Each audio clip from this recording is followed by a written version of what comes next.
नमस्कार। अगर भारतीय लोकतंत्र का दिल कहीं धड़कता है तो वो है हमारी संसद। तो चलिए अगले कुछ मिनटों में हम सब मिलकर इसकी बनावट, इसके काम करने के तरीके और हमारे लोकतंत्र में इसकी असली ताकत को परत दर परत समझते हैं। देखिए, ये सिर्फ एक इमारत नहीं है। नहीं, ये वो मंच है, वो जगह है जहां देश के भविष्य पर बहस होती है, बड़े कानून बनते हैं और हाँ, सरकार की जवाबदेही तय की जाती है। असल में यहीं पर 140 करोड़ भारतीयों की उम्मीदें और सपने एक आवाज बनते हैं। तो सवाल ये उठता है कि आखिर ये संसद काम कैसे करती है। इसकी शुरुआत होती है इसके 3 सबसे जरूरी हिस्सों या कह लीजिए 3 स्तंभों को समझने से। ये तीनों हिस्से हैं तो अलग अलग, लेकिन एक दूसरे के बिना बिल्कुल अधूरे हैं।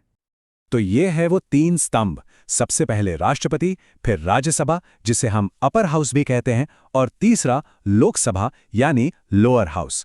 और हाँ, ये तीनों मिलकर ही हमारी संसद को पूरा करते हैं। चलिए एक एक करके इन सभी को समझते हैं। अब देखिए, संसद को ये ताकत मिलती कहाँ से है। इसका सोर्स है हमारा संविधान, the constitution of India. Article 79 से लेकर 122 तक में सब कुछ लिखा हुआ है। इसका स्ट्रक्चर क्या होगा, इसके पास क्या पावर्स होंगी और ये काम कैसे करेगी।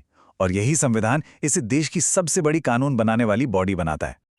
चलिए अब जरा संसद के इन 2 सदनों को और करीब से देखते हैं, राज्यसभा और लोकसभा। नाम अलग हैं, काम करने का तरीका भी थोड़ा अलग है, लेकिन मकसद सिर्फ एक है, भारत के लोगों के लिए एक बेहतर शासन सुनिश्चित करना। तो सबसे पहले बात करते हैं राज्यसभा की। इसे काउंसिल ऑफ स्टेट्स भी कहते हैं, मतलब ये राज्यों की परिषद है। और इसकी सबसे बड़ी खासियत क्या है? ये एक परमानेंट हाउस है, एक स्थायी सदन। इसका मतलब ये हुआ कि देश में चाहे जैसी भी राजनीतिक उथल-पुथल क्यों ना हो, चर्चा के लिए, विचार विमर्श के लिए एक सदन हमेशा मौजूद रहता है। ये कभी भंग नहीं होती। पूरे 6 साल। जी हाँ, राज्यसभा के एक मेंबर का कार्यकाल 6 साल का होता है। अब ये लंबा कार्यकाल क्यों है? ताकि जो सदस्य हैं वो मुद्दों को गहराई से समझ सकें और उन पर बिना किसी चुनावी दबाव के काम कर सकें। अब इसका जो स्ट्रक्चर है ना, वो बड़ा दिलचस्प है। देखिए, टोटल 245 मेंबर्स होते हैं। इनमें से 238 तो राज्यों की विधानसभाओं से चुनकर आते हैं और जो बाकी 12 सदस्य हैं उन्हें खुद प्रेसिडेंट नॉमिनेट करते हैं। ये लोग आर्ट्स, लिटरेचर, साइंस जैसी फील्ड्स के एक्सपर्ट्स होते हैं। इसकी अध्यक्षता करते हैं भारत के वाइस प्रेसिडेंट। और सबसे खास बात, हर 2 साल में इसके 1/3 मेंबर्स रिटायर हो जाते हैं। इसी वजह से ये सदन कभी खाली नहीं होता, कभी भंग नहीं होता। ओके, तो ये तो हुई राज्यसभा की बात।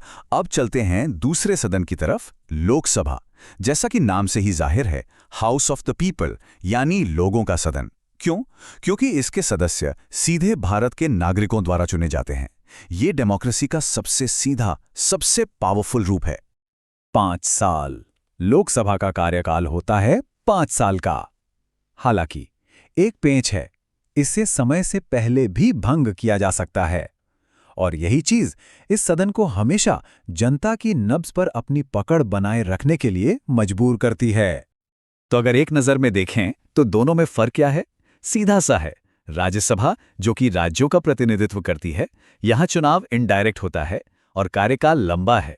दूसरी तरफ है लोकसभा, जो सीधे लोगों की आवाज है, जहां हर 5 साल में डायरेक्ट चुनाव होता है। और यही दोनों मिलकर हमारे लोकतंत्र में एक बहुत जरूरी बैलेंस बनाते हैं।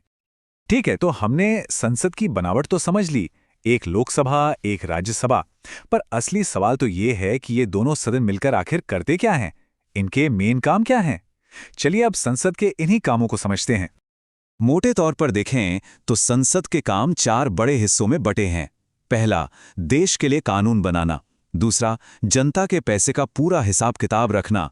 तीसरा, सरकार को जवाबदेह बनाना, उनसे सवाल पूछना। और चौथा, जरूरत पड़ने पर हमारे संविधान में बदलाव करना। ये चारों काम मिलकर ही हमारे लोकतंत्र को वो शक्ल देते हैं जो आज हम देखते हैं। सबसे पहला और सबसे जरूरी काम जाहिर है कानून बनाना, लेजिस्लेटिव पावर।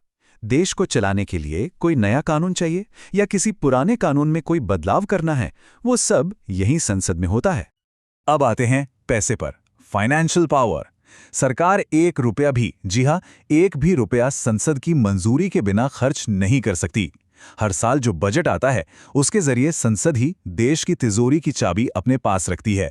वही तय करती है कि पैसा कहां जाएगा, कैसे खर्च होगा। और मानिए ये संसद की सबसे बड़ी ताकतों में से एक है। और हाँ, पैसे से जुड़े मामलों में, जिसे हम मनी बिल कहते हैं, उस पर आखिरी फैसला लेने का हक सिर्फ और सिर्फ लोकसभा के पास होता है। अब ऐसा क्यों? लॉजिक बड़ा सिंपल है, क्योंकि लोकसभा को सीधे जनता चुनती है और लोकतंत्र का सिद्धांत यही कहता है कि जनता के पैसे पर कंट्रोल भी जनता के सीधे नुमाइंदों का ही होना चाहिए। संसद का एक और बहुत जरूरी काम है सरकार पर लगाम कसकर रखना। मतलब ये देखना कि सरकार अपनी शक्तियों का गलत इस्तेमाल तो नहीं कर रही। प्रधानमंत्री और उनकी पूरी की पूरी कैबिनेट अपने हर एक काम के लिए सीधे लोकसभा को जवाब देने के लिए बाध्य हैं। इसे ही कहते हैं एग्जीक्यूटिव कंट्रोल। अब ये जवाबदेही तय कैसे होती है? इसके लिए संसद के पास कई जबरदस्त टूल्स हैं, जैसे कि क्वेश्चन आवर, जहां सांसद सीधे मंत्रियों से तीखे सवाल करते हैं। फिर है जीरो आवर, जहां बिना किसी नोटिस के जरूरी मुद्दे उठाए जा सकते हैं। और सबसे बड़ा हथियार, नो कॉन्फिडेंस मोशन या अविश्वास प्रस्ताव, जिससे सरकार को गिराया तक जा सकता है। और शायद संसद की सबसे बड़ी, सबसे गहरी शक्ति है संविधान में संशोधन करने की ताकत, कॉन्स्टिट्यूशनल पावर। सोचिए, देश के सबसे बड़े कानून को बदलने की शक्ति। इसके अलावा प्रेसिडेंट और जजेस के चुनाव से लेकर उन्हें हटाने यानी इम्पीचमेंट तक की प्रक्रिया में भी संसद का रोल बहुत ही अहम होता है। तो संसद का कामकाज एक तय कैलेंडर के हिसाब से चलता है। साल में मोटे तौर पर 3 सेशन होते हैं। सबसे पहले बजट सेशन, जो फरवरी से मई तक चलता है। फिर आता है मॉनसून सेशन, जुलाई से सितंबर। और आखिर में विंटर सेशन, नवंबर से दिसंबर तक। इन्हीं सेशंस में देश के बड़े बड़े मुद्दों पर बहस होती है और कानून बनते हैं। 13 मई 1952 जब संसद का पहला सत्र हुआ था, तब से लेकर आज तक इसने एक बहुत लंबा सफर तय किया है। यह हमेशा से हमारे लोकतंत्र का इंजन रही है, उसकी धड़कन रही है, वो जगह जहां से देश को आगे बढ़ाने वाली नीतियां निकलती हैं। और जाते जाते एक सवाल के साथ छोड़ते हैं। जरा सोचिए, अगर संसद न होती तो क्या होता? हमारे देश में कानून कौन बनाता? सरकार पर लगाम कौन कसता? और सबसे जरूरी, करोड़ों लोगों की आवाज कहां और कैसे सुनी जाती? इस पर सोचिएगा जरूर।